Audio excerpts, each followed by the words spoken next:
Assalamualaikum warahmatullahi wabarakatuh. Berjumpa lagi bersama saya Rizka. Di video kali ini saya akan membahas mengenai dampak pelecehan seksual atau sexual abuse atau sexual harassment. Pelecehan seksual kerap terjadi di mana saja dan bisa terjadi terhadap siapapun. Bahkan kebanyakan pelecehan seksual ini terjadi pada kaum perempuan. Dan ada beberapa dampak yang ditimbulkan dari korban yang mengalami pelecehan seksual atau sexual harassment atau sexual abuse tersebut.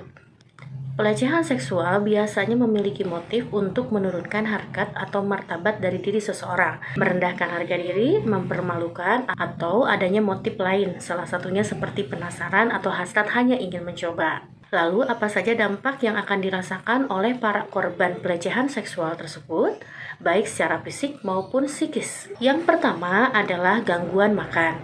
Bagi para korban pelecehan seksual, ada kalanya gangguan makan bisa terjadi akibat mood dan juga perasaan yang memburuk setelah terjadinya pelecehan tersebut. Gangguan makan bisa terjadi terhadap korban pelecehan seksual dikarenakan adanya perasaan tidak berharga di dalam dirinya, sehingga mempengaruhi suasana hati. Dan apabila seseorang mengalami suasana hati yang jelek, maka adanya gangguan-gangguan tertentu di dalam tubuh seseorang, baik itu gangguan tidur maupun gangguan makan. Macam-macam gangguan makan yaitu anoreksia nervosa atau bulimia nervosa. Yang kedua adalah vaginismus. Vaginismus adalah kondisi di mana adanya ketegangan di sekitar otot-otot vagina seorang perempuan. Vaginismus ini menyebabkan rasa nyeri di sekitar otot-otot vagina, sehingga ketika melakukan hubungan intim dengan pasangan, rasanya sangat tidak nyaman dan sangat mengganggu.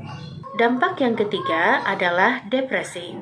Seorang korban pelecehan seksual atau seksual harassment atau seksual abuse biasanya mengalami fase yang dinamakan sebagai stres dan juga depresi. Adanya traumatik dengan pengalaman yang tidak nyaman di masa lalu menyebabkan seseorang mengalami stres dan juga depresi. Tanda-tanda depresi atau stres yang dimunculkan yaitu biasanya mereka senantiasa menyalahkan diri, mengurangi hubungan sosial dengan orang lain, menarik dari lingkungan, bahkan cenderung memiliki perilaku-perilaku maladaptif atau perilaku-perilaku yang senantiasa merusak tatanan diri. Bahkan mereka cenderung menangis berkepanjangan dengan waktu yang sangat lama atau kecenderungan memiliki perasaan sedih atau memiliki suasana hati yang sangat buruk. Dan yang terakhir, dampak dari pelecehan seksual atau sexual abuse atau sexual harassment tersebut bisa jadi seseorang mengalami HSDD.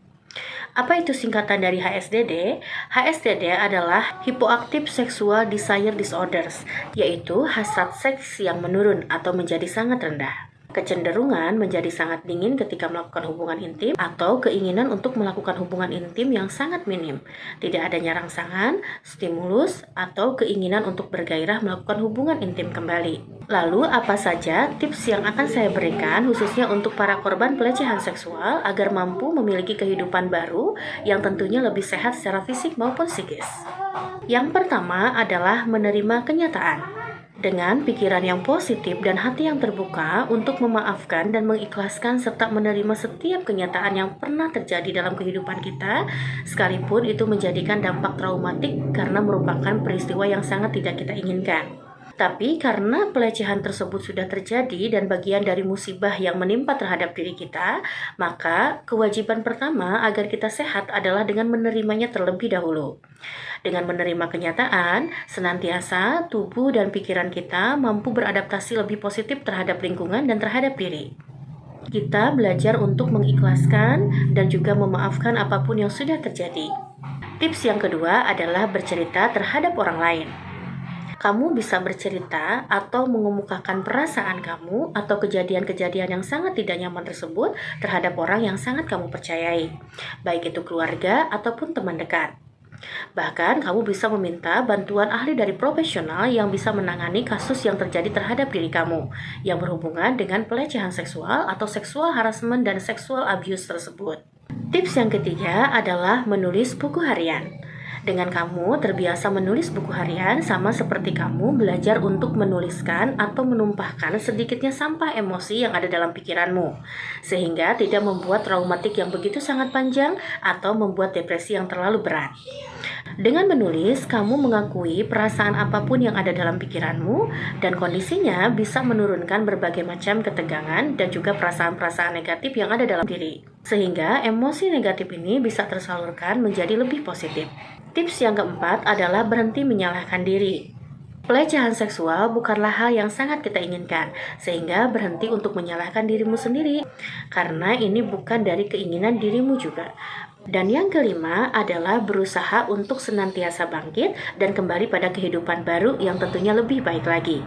Kamu bisa melakukan self-care atau merawat diri kamu dengan rasa cinta dan juga pemenuhan kebutuhan diri yang sangat positif, serta mengembangkan semua potensi yang ada dalam diri kamu agar kehidupanmu jauh lebih baik lagi.